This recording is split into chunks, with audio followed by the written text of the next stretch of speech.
मागील अनेक वर्षापासून दिव्यांग बंधूंचं जे संजय गांधी निराधार योजनेच्या माध्यमातून त्यांचं दिव्यांगत्वाचं सर्टिफिकेट किती टक्क्याचं असलं तरी सगळ्यांना 1500 रुपये महिना दिला जातो एक मानधन म्हणून.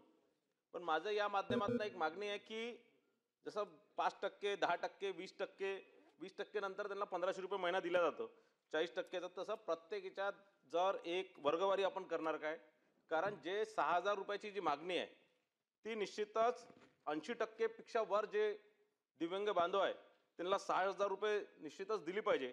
20%च्या वर जे दिव्यांग आहे त्यांना 1500 रुपये, 40%च्या वर आहे त्यांना 3000 रुपये, 60%च्या वर आहे त्यांना 4500 रुपये आणि 80%च्या वर आहे त्यांना 6000 रुपये हे आपण मानधन देणार काय, कारण या संदर्भात त्यांची मागणी सुद्धा केलेली आहे. आणि दुसरा माझा प्रश्न असा आहे की दिव्यांग कल्याण खात्यात स्वतंत्र आकृतीबंध असावा असे अपेक्षित असून सुद्धा अद्याप आकृतीबंध तयार करण्यात आलेला नाही. याचे काय कारण आहे? शासनाच्या 100 दिवसाच्या कृती आराखड्यात प्रश्न विचारत आहे कर्मचाऱ्यांसाठी आश्वासित प्रगती योजनेची पदोन्नती आणि कार्यालयीन व्यवस्थापन सुधारणा जे अधिकारी कर्मचारी नियुक्त झालेत त्या सर्व रिक्त जागा तत्काळ भरणार काय, आणि राज्यातील दिव्यांग युवकांसाठी रोजगारांसाठी यूथ फॉर जॉब संस्थेसोबत समंजस्व करार केलेला आहे, या कराराची तत्काळ अंमलबजावणी आपण करणार काय?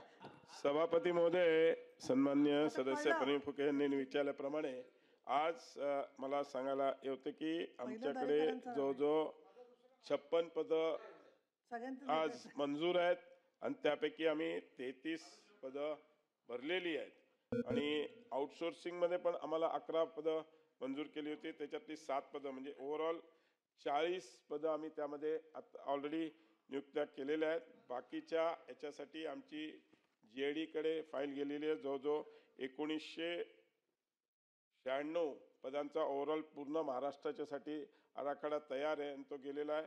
आणि बाकीचे जे लिपिक वर्ग आणि ह्याच्यासाठी जी फाईल आहे ती वित्त विभागाकडे गेलेली आहे, त्या दोन्हीच्या मंजुरी आल्या.